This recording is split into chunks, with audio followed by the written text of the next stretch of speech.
Hi everyone, hope you're doing well from wherever you're watching this channel, depending on your time zone. Now, if President Uhuru Kenyatta would have not appeared at Jubilee headquarters in Kileleshwa, then the Jubilee party was going to be destroyed completely.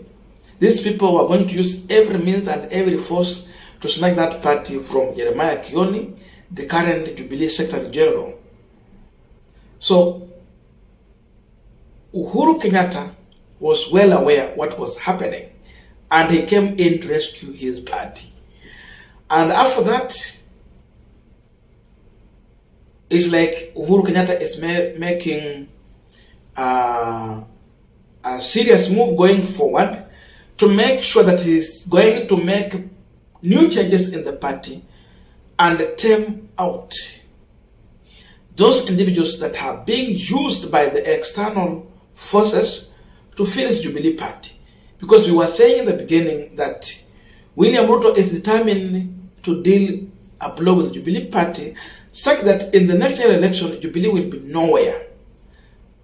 And now, Jubilee party has issued a notice for a meeting, and that meeting, there's a lot that is going to happen. So I want us to look in the notice, then from there we are going to analyze it going forward. Let us go to the notice. This is what they are saying. Notice for the Special National Delegates Conference. Pursuant to the Article 1 and 10.1 of the Jubilee Party Constitution, notice is hereby issued for the Special National Delegates Convention to be held on the 22nd of May 2023. Agenda, there are only three. Number 1, review, formulate and approve party policies. Number 2, receive status report from the National Executive Committee. Number 3, consider and approve any other matters. Venue, Bomas of Kenya, Nairobi, time 10 a.m. That means that already they have secured Bomas of Kenya, they have hired, they have paid for. So that day has been blocked for Jubilee activity at the Bomas. This letter has been signed, yours faithful, His Excellency, Honorable Uhuru Kenyatta, CGH, party leader. That means this has been approved by Uhuru Kenyatta. Now, David Murathe, the Vice Chair of Jubilee Party, has also weighed in this matter, and this is what he's saying. These people are just puppets. The party thieves is known, but if they want the party leadership positions, they should face the delegates during the NDC. David Murathe, Vice Chair of Jubilee. So Jubilee Party has called for the NDC, and Murathe is coming out clear that if they want to take over the party leadership, then let them come for the NDC. Then from there, we will know who is the leader. We are continuing with this particular discussion, but just a quick request for those who are watching and you have not subscribed, please consider subscribing. To the returning subscribers, I must say thank you so much. And again, to all our viewers, please give this video a thumbs up. Thank you so much, and back to this discussion. Now, what is the way forward for Jubilee Party? What is Uhuru Kenyatta looking for? The truth is that Uhuru Kenyatta wants to stamp his authority in the Jubilee Party. People like Kanini Kega. We're talking about people like Sabina Kaynan. We are talking about people like Kanini Kaynan, who have been used by William Samoei Ruto to destabilize Uhuru Kenyatta Jubilee Party to now come in the NDC and face off Uhuru Kenyatta, the party leader. For those who remember, Sabina Kaynan was making a lot of noise that the president is silent, he's not speaking about this issue, he should come out. Now, Uhuru Kenyatta is coming out. So on this date, they should prepare to meet Uhuru Kenyatta. Then from there, they will air out their grievances going forward. I can assure you, possibility of Kanini Kega appearing in the same NDC with Uhuru Kenyatta is not there. They might not appear because they know whom they are working for and the damage they have tried to bring in the Jubilee party.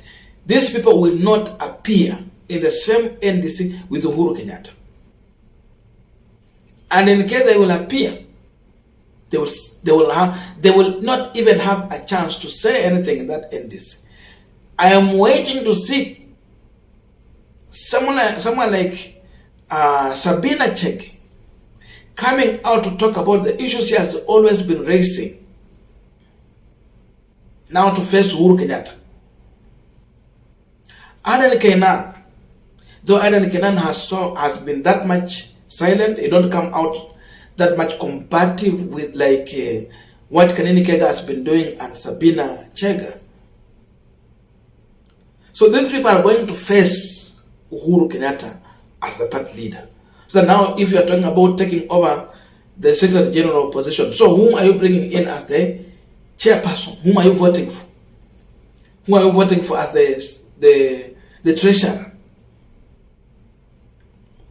So in this meeting, Uhuru Kenyatta is going to make changes and bring in the new leadership in the party. NDC is the highest ranking level of a meeting any political party can have to make changes. Number one, there have been complaints from the residents at Clear that there is too much noise because of the activities happening in the party to do with the fight there. So they want to make maybe changes from the location of the political party.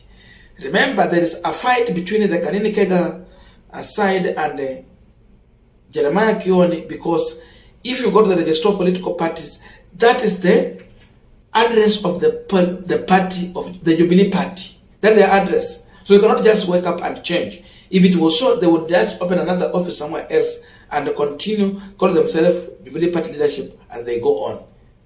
So they cannot do that, not until they are calling for a meeting to make that such kind of changes and present it to the registrar of political party.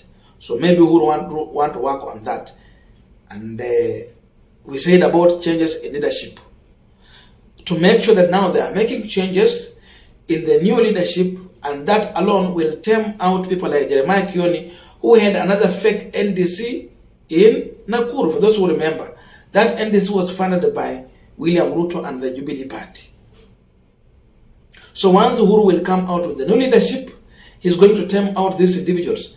They will not have any other space to speak about, oh, I'm the acting Secretary General. So Jeremiah Kioni, not Jeremiah Kioni, Kanini Kega will be kicked out completely and put in his clear place. Hata kwa nafasi ya kuja kuambia what, I'm the acting SG, I'm the SG. Uhuru want to bring that shenanigans to an end. Then the issue of party discipline. We have people who are misbehaved in the party. So to discipline these people, you need such kind of a meeting and come out with a resolution. That's what they're talking about, any other business. They will come out with a resolution to crack the whip on the people who are misbehaved in the party. So they will come out with a message to discipline these people. Maybe kick these people out of the party, or if you are nominated in the party, then they strip off you that position and give it to another person. Remember, we are talking about Sabina Kaynan, who has been nominated by Jubilee party. She never vied for any seat, and she's there. Through this NDC, they can go further to suggest another person and strip off Sabina Kaynan position. That means she can lose her nominated position. So Sabina Kaynan should be worried. Possibility of losing her seat as a nominated member of parliament is there. Kanini Kega was nominated to Yala through Kenya Kwanza, a position from Jubilee party, which was being gifted to, a position that was for ODM party, which was gifted to Jubilee party. And indeed from the beginning, Kanini Kega deserved that position because he was working for, but then you go against the coalition. You are fighting the same coalition.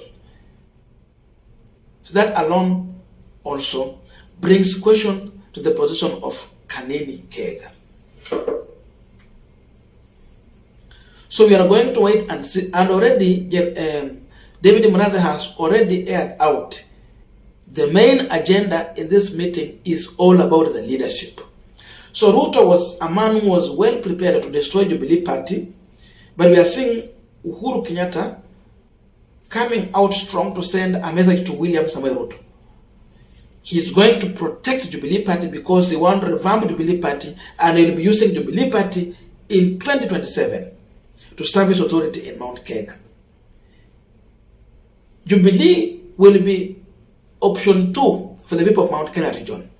Those who will not find space in Kenya Kwanza, they will be finding their space in Jubilee party. So this is going to be the checkmate of UDA in Mount Kenya. And that's why Ruto does not want this party to exist. And that could be the biggest reason Uhuru Kenyatta want the Jubilee party to be there. So it is a message Uhuru is sending to William Ruto. He is here to stay and will use every means possible to protect this political party. I don't know your views. Let us meet at the comment section for continuation of this conversation. Thank you and see you in our next video.